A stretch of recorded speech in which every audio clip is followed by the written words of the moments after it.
This article is called What Can Police Do to Reduce Crime, Disorder, and Fear by David Weisberg and John Eck. This PowerPoint is by Mia Bush, Lily Howard, and Amanda Greaser.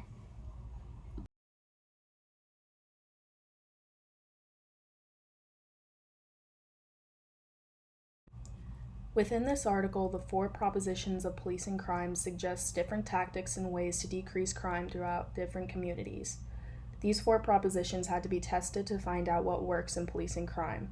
The standard model of policing and recent police innovations suggest the means of policing and the resources that police bring to bear. It was often criticized due to not enough focus on a generalized level of police service.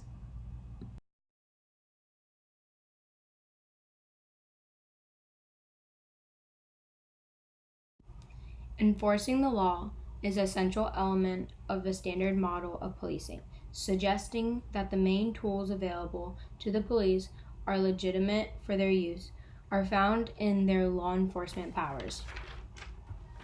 Because the standard model seeks to provide a generalized level of police service, it has often been criticized as focused more on the means of policing or the resources that police bring to bear than on the effectiveness of policing in reducing crime, disorder, or fear. Problem-oriented policing, as its name suggests, calls for the police to focus on specific problems and to fit their strategies to the problems identified. It departs from the generalized one-size-fits-all approach of the standard model and calls for tailor-made and focused police practices. But in defining those practices, problem-oriented policing also demands that the police look beyond their traditional law enforcement powers and draw upon a host of other possible methods for addressing the problem they define. In problem-oriented policing, the toolbox of policing might include community resources or the power of other government agencies. Researchers observed natural variation in outcomes and examined the relationships between the variation and police practices. For example, when trying to determine if police staffing levels influence crime, research might examine the relationship between staffing levels and crime rates across cities.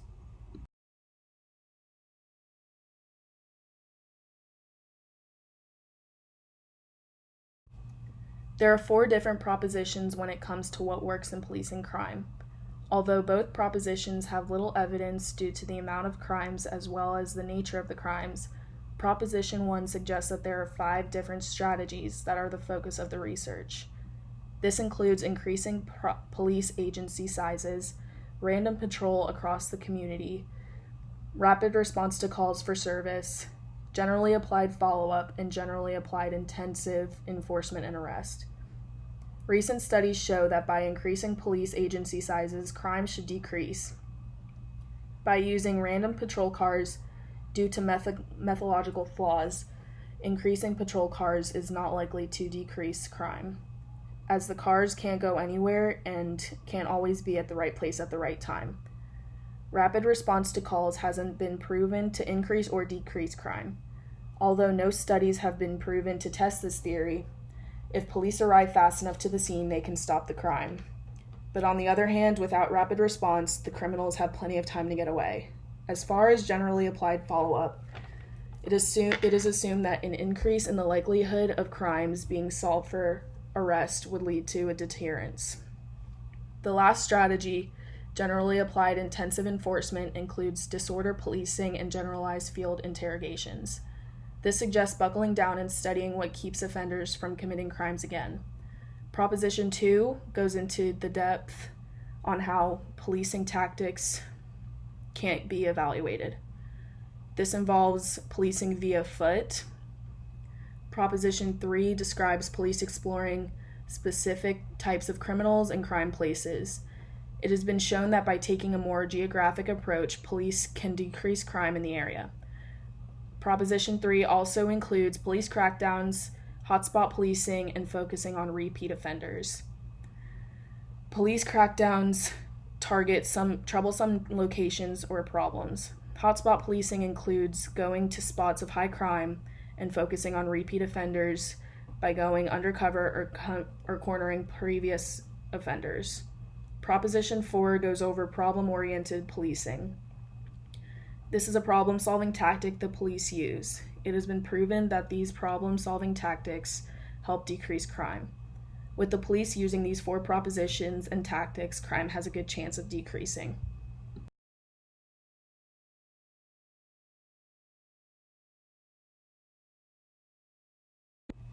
Reviewing all research on police adequacy as opposed to concentrating on explicit strategies enables chances to gather all research in context to anticipate the strategies and practices that will be utilized later on. This research arrived at a troubling resolution that the knowledge of where these tactics and practices used originate is not known. Numerous strategies utilized all throughout the United States have not been analyzed enough to experts or policyholders to reach solid determinations about the nature of them. American examination of police work should become more systematic and experimental to give concrete evidence to questions of practices and policies. Police practices and procedures depend entirely on the strong intensity of the power of the police, with little proof to demonstrate that the standard model of policing is viable in making networks feel more secure. There is no reliable proof that these strategies lead to crime or disorder control. This leads to the question if police agencies should continue to push community and problem-oriented strategies. As indicated by this study, the evidence supports that continuing of placing investigators in police departments that require more prominent concentration in police endeavors. The most substantial concrete evidence of this is hotspot policing. Police forces gravitate towards this strategy because of its quality of effectiveness in contrast to the other tactics. Research additionally demonstrates that the presence of police within communities allows citizens to feel more safe and secure. However, it does not affect crime or disorder. Overall, problem-oriented policing suggests its promise for reducing crime, disorder, and fear.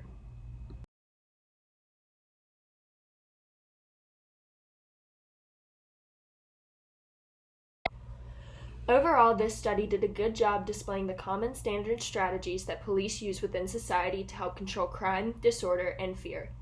Though the police force could improve their communal tactics in order to help citizens feel more secure as well as reducing crime within their communities. Research results could show more towards one side. Most of the studies in the article have not had enough evidence to prove something or have had no studies to prove certain theories. This study should open eyes on how police impact society in negative and positive ways.